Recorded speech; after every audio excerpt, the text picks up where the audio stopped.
Today's guest started her business just before the pandemic. She utilized the time through COVID to lay strong foundations for her business and then hit the ground running when the world opened back up again. She uses direct marketing with giveaways to book clients year round, and from those strategies has an average sale of around $2,800. And her highest sale to date is $16K. Remember that she's just been in business for a few years. I'm talking about Marie Wulfram, so tune in to hear exactly how she achieves all of this.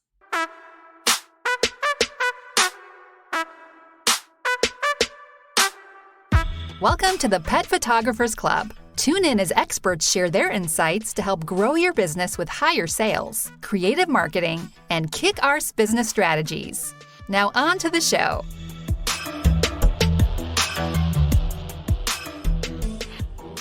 Hello and welcome back to season 15, episode 4 of the Pet Photographers Club. I'm your host, Kirsty McConnell, and today I'm chatting with Marie. I forgot to check how to pronounce your name, but I'm pretty sure it's Marie Wulfram. Yep, that's right. Excellent. From Marie Wulfram Photography. Thank you so much for joining me today. Happy to be here. Thanks for having me. Geez, after 15 seasons, you'd think I'd remember the basics, like double check how to pronounce somebody's name. I think it's a good testament to business in general, though, like we're always practicing, but no matter how many times we do it, there's always going to be times where we kind of mess up a little bit, and that's okay. I like your attitude there. I hope the listeners agree with you today. So, Marie, for the listener who doesn't know you, because you are relatively new in the pet photography world, although I know you're quite active as well. So some people may know who you may recognize your name, but for those who don't, can you just give a quick, brief overview who you are, where you're based in the world, and what it is that you're doing day to day with your pet photography? Absolutely. So my name is Marie Wulfram. I'm based in Western Washington, about an hour south of Seattle. And I've been doing pet photography professionally for going on about two and a half years now. Prior to that, it was mostly just hobby photography for almost like 15, 16 years. But I never really accepted any money or anything like that. It was purely just because I liked having fun, taking photos. I did so much kind of random stuff. I ended up doing like 2 weddings before I realized, I was like, nope, that's not my thing. But during that time, I also worked in vet med for almost 10 years. And one day it just kind of dawned on me that I should just merge the 2 things that I loved most. And I kind of started diving in right then and there. That being said, that happened right before COVID. And so, of course, COVID happened. I got a bit nervous and completely backed off because I was brand new. And I was like, how am I going to run a business if I can't even go outside? But it also gave me that time to really sit down and work on the more admin back end kind of stuff so that when lockdown and everything lifted, I was able to just hit the ground running. I had all of my processes in place, and all I needed then was just to build my portfolio and go from there. Okay, so let's just break that down a little bit because you kind of gave lots in that really short period of time. So first of all, you spent 15 years-ish just enjoying, your camera and photography, and then you decided to go pro. So it wasn't COVID that forced you into that then, because you said that you decided before COVID. So what was it that made you switch really in your mind of thinking like, I can actually make money from this after 15 years of doing it for fun? Funny enough, that's something I ask myself all the time of what that turning point was for me. I honestly couldn't even tell you the exact thing that happened. I honestly just kind of go back and think that at some point, something kind of just sparked it. And it was just one of those aha kind of moments where it was like, why didn't this come to me sooner? Because it was kind of an obvious thing to do. That being said, I've always, for most of my life, been the kind of person that had a million projects going all at the same time. And I also thought that all of those different projects would turn into a business one day. So when I did decide to do the photography, I was very hesitant at the beginning because, again, I was like, well, maybe this is just a couple months sort of a thing and I'm going to tire out and go back to spinning wheels on multiple different projects again. But then it just it kept going. It was one of those things that very quickly and early on, I got great feedback from the people that I was working with, which initially was friends and coworkers. And I think because of that, it helped to really just keep me going and keep me on that path until I was comfortable staying on that path myself. It was kind of like one of those fake it till you make it kind of moments. At first, I was a little unsure. Everybody gave me great feedback, and then I just kept going, and now we're here. Okay. So you mentioned that you were in the vet medicine world before. Is that where you found that initial pool of clients? I like to say yes, but I didn't stay there for very long. I only worked with, I think, two coworkers before I started just kind of branching out. Oddly enough, I find it very weird and awkward to work with people that I actually know. So once I kind of had that little bit of experience and felt comfortable reaching out to other people, I was like, okay, I'm going to start reaching out to strangers, which is very odd. You don't hear that very often because most people, they prefer to work with people they do know, people that they're familiar with. But for me, I think it was more of a customer service standpoint for me. It was easier for me to work and focus on building a business if I wasn't also focusing on like kind of socializing and interacting with the people that I knew. hmm No, I totally get that. I'm also the same. I actually hate working for friends, mostly because there's that like elephant in the room, of like, are you supposed to give a discount? Because, they're a good friend and probably you'd help them move house and they'd help you move house and you wouldn't charge them for that. So why are you charging them for photography? And it's like this awkward trying to work out like, are they a friend of the level that this is free? Are they a friend of a level where there's a discount?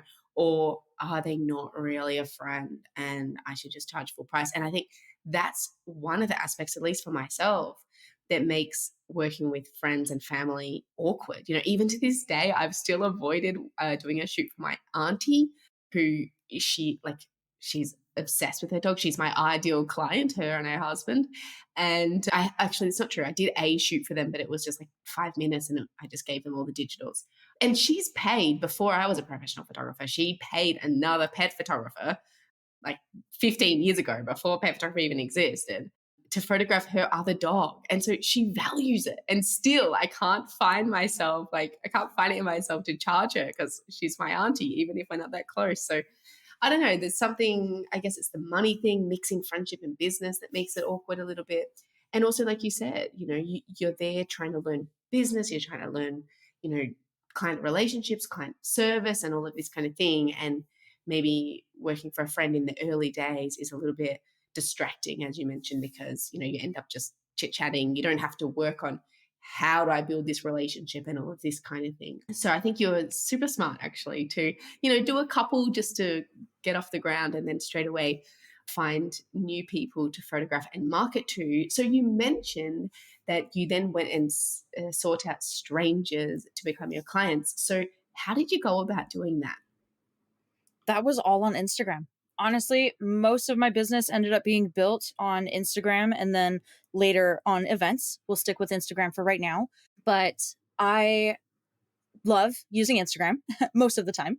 We have our days where we don't really love it so much, but I was on it very often. And prior to actually starting the pet photography business, I did a lot of like online life and business coaching. I did Instagram coaching for a while. And so I was already familiar with the platform and very familiar with using it and all of that. So it was just kind of an obvious choice to start with Instagram, especially because I've never really been super huge into Facebook either. So Instagram is where I started. I started my page for my business and then just started following pretty much any local dog account that I could find and just started engaging with them, liking their posts, commenting, things like that. And once I felt comfortable enough or familiar enough with those people, I would just reach out to them in a DM and say, hey, I'd love to photograph your dog, and basically just offer them a free session with like one or two digitals. And then, of course, the goal was always going to be to upsell them afterwards. But that was always how I brought them in the first place. Okay, so that's really interesting because I mean, that's a very common method that a lot of people use for booking their calendar in terms of, doing like an ad or post or something saying like wanted, 5 dogs and their families or whatever. I know that method is, pretty strong in the PhotoBizX community for anybody that's listened to Andrew Helmich's podcast, because it was kind of, really trained that way through them, and it works very, very well. But you're talking about doing that instead of paying for an ad or doing a post, you're doing the same thing, but a direct contact to complete strangers, Yeah, absolutely. which is very interesting because, when you put an ad up, people apply because it interests them, and you're just like cold calling. You're just going straight for it. And so how is it going? I mean, how was it going when you were doing it if you're not still? What kind of percentage of people took you up on that? And then how did it go in terms of translating into actual sales? Yeah. So I want to touch very quickly because you briefly mentioned cold calling. And it's very different because these aren't people that I'll just send them a message straight away. These are people that I've been interacting with their posts, both liking and commenting. I interact with their stories, again, liking and commenting, which when you comment on people's stories, that automatically puts you into their DMs. So you start having just casual conversations because I'll respond to somebody's cute photo of their or a cute video of their dog tearing a new toy into pieces. I'll respond to that and we'll have a little bit of a chit chat back and forth for a couple messages. And then, we might talk again next week or the week after or something like that. It's not a quick process, but I have found that by building that rapport with people and having more of those chit chat kind of interactions first, it builds that connection with people and you start almost becoming friends with them, or at the very least you're becoming familiar with them. And so when you do reach out and say, hey, we've been chatting for a while, I love your page and I absolutely adore your dog, he's super cute, I'd love to get you guys in for a photo session, or have you thought about having a photo session, whichever way. And I would say most people took me up on it, because everybody loves hearing that their dogs are super adorable and that this professional photographer wants to photograph them. It's almost like it's a form of flattery, honestly, because you're reaching out as a professional and saying, hey, I'd love to photograph your dog. And especially when you give them no barrier to entry and you say, hey, I want to do this for free and I'll even give you a little something for your time as a thanks. It's an easy yes for people to say. Sometimes I did get the occasional no's, and I think those were more people that were either skeptical or maybe we just hadn't communicated and talked enough to have enough of a rapport built. But for the most part, most people would take me up on it, and it worked out really well. It was kind of all over the place in terms of sales because, again, this was in the beginning, so I was still learning the sales side of it myself. But I think because the approach that I take now is very similar, it's definitely gotten a lot better as my selling skills have gotten better. Hmm. So, Marie, give me a bit of an idea, like how the response was, how much you were communicating with the lead, let's call them, Yeah. before the shoot actually happened. How much were you communicating, like, hey, by the way, this is what's included, this is not included, and you're going to spend money, and this is how much you're going to spend? Were you having those conversations, or was it like a hope thing? Because, like you said, you were just starting out. And how was the client response to that when they did find out they were going to spend money? Yeah, absolutely. So I am a firm believer in my potential clients having as much information as they possibly need to make an informed decision, not just an emotional decision. I want them to be informed. I never want to get to that sales appointment and have them be like, "Oh my gosh, I had no idea about these prices," or "I didn't know that I was going to have to spend." None of that. I never want to have those conversations. And I do have all of these conversations with them at the same time that I'm offering the session to them. We go through a standard consultation sort of a process, but I do it all via text. I do get occasional people that do it via email, but for the most part, all of my conversations are via either text or like DMs. And we just have those conversations back and forth. I dive a little bit more into learning more about their pets. I know a bit about them because I've been following them on Instagram and all of that, but I really dive deep into their stories, their history, things like that I wouldn't necessarily have already. And just build that value, build that emotion, get to know kind of what they want, because I want them to know that it's not just a session for me. Like, I'm not just building my portfolio. It's, hey, I'd love to meet you and photograph your dog, but I want to provide this as a service for you as well. I want you to get value out of it as well. I don't want people to ever feel like they've wasted their time, even if they only take the one or two free images. So I always make that very clear, and we have that pricing conversation right then and there before we set any dates or any locations or anything like that. I always go into an in-depth pricing conversation.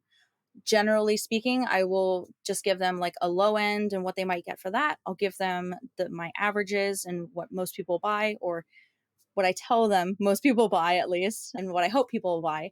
And then I'll give them the high end as well, because I've had some pretty insane sales sometimes, and I'll throw them out there and be like, if you end up wanting everything in the farm, you may be looking at this. And while it's not super common, you can't get mad at me if you end up wanting that much.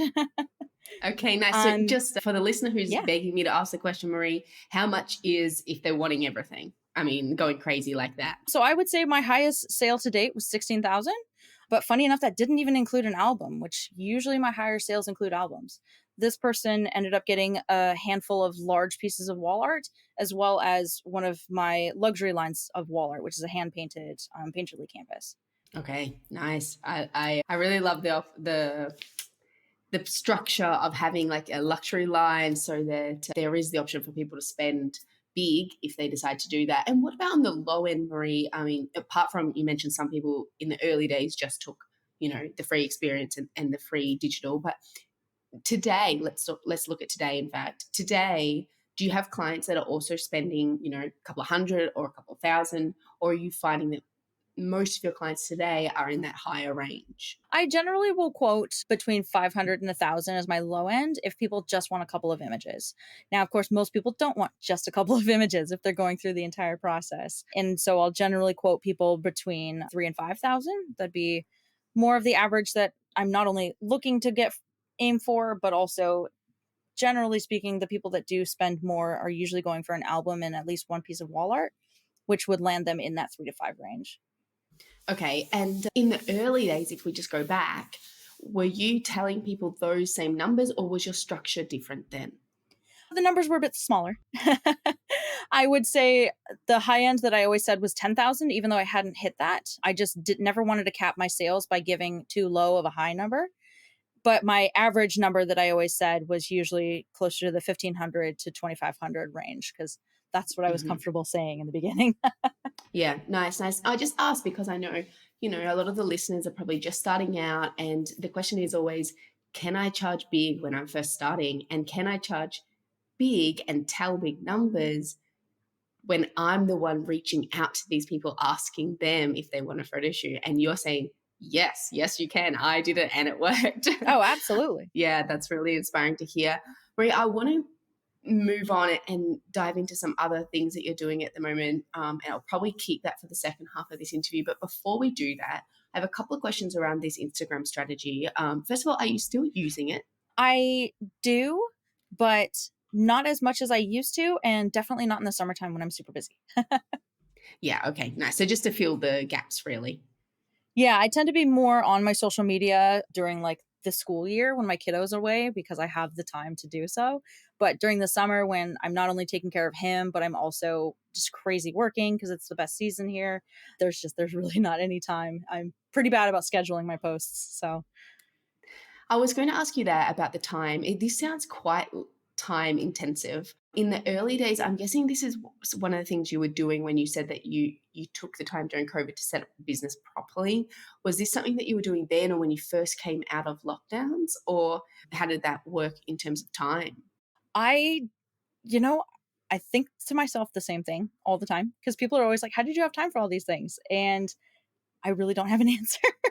You just kind of find the time, honestly. Like it was so important to me that this worked that I found the time to make it happen. And the nice thing about Instagram is it's right on your phone. So you can literally just pick it up every so often, decide you want to scroll on it and just, just engage with people. It doesn't feel as much like work because you're just hanging out on social media looking at cute pictures of dogs and genuinely responding to those pictures.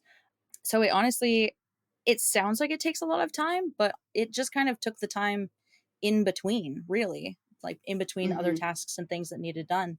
So if you were going back in time with the knowledge you know now, would you start your business using this same strategy? More than likely. Yep. I would have started events sooner, but I think starting my business and getting not only just figuring out like how I want my workflow to be and how I want all of my different touch points and figuring out how it's all going to run, I think this was a really great way to start it. And especially in the beginning when we're still trying to build that confidence in ourselves and our business, it can be so much easier when you're behind your screen. It's easier to reach out to people and hear those no's because they're not saying it to your face, they're not saying it over the phone, nothing like that. It's just on Instagram. They say no, you move on. Okay, nice. I love that perspective. And what about for the photographer who maybe thinks it's a great idea, would like to try it, but really hates social media. Do you think that it could be done successfully by outsourcing this to somebody else, or does it really have to be you, the one doing the interaction? That's one of those things that I tend to tell people is really on their terms, because I know there are some people who outsource it and it has worked perfectly fine. I know others who they are absolutely their business and they always want to be the person that's interacting with any potential clients. So it wouldn't necessarily work for them, which is kind of where I feel I'm at. I very briefly tested out having a VA to run my social medias, but I very quickly, I just wasn't feeling good about it because I felt inauthentic and I never wanted them to end up having conversations via social media where the potential client thinks that they're talking to me and then we get to a session and I have no idea what they've been talking about. Even if I go back and read through it and everything, it doesn't stick as well as if you were actually having that conversation. So that's just my perspective, but again, I've heard people from both sides and both sides be successful. So it really kind of just boils down to the person and how they want their business to be. Mm-hmm. Yeah, I think that's really great advice. Just follow what works for you, and yeah, make sure that whichever way you implement it well, I guess, right? Marie, you shared tons around this, and I know you've got more to offer when it comes to marketing. And then, of course, we haven't even really touched on sales, which you're obviously smashing. In particular, I really want to dive into using text and DM to communicate, because this is something we don't hear very often. And I think there'll be lots of people celebrating hearing you say that that's working so well for you. And of course, the events and a bunch of other things that I want to talk to you about. But I'm going to save that for the second half of this interview for the members only. So let's wrap up part one. But before we do that, please tell the listeners how they can find you, find out more about what you do, and in terms of your photography. And I know you've just started offering some coaching as well, so you can touch on that too if you'd like. Yeah, absolutely. So I'm Marie Wulfram Photography on literally everything. Mostly on Instagram is where I hang out the most. I do kind of hang out a little bit on Facebook, particularly just in groups though, like educational groups such as your own. And then I have started offering some one-on-one mentoring, which people can just reach out to me directly if they're interested in that. I don't have anything super formal set up quite yet. It is a very one-on-one personalized approach, and it's a little bit different than kind of what's already out there. So I'd love to chat with anybody who may be interested in that. Awesome. And as always, I'll be sure to put all the links to everything we mentioned, and then Marie's website and everything else as well in the show notes. But that is it for part one of this episode. If you're a member of the club, of course, you can continue listening to part two in the member zone, or of course via your private RSS feed in your favorite podcast player. Don't forget, if you're not a member yet, you can join today. It is just $10 a month. Club membership includes tons of perks and bonus content. So head on over to thepetphotographersclub.com to find out more.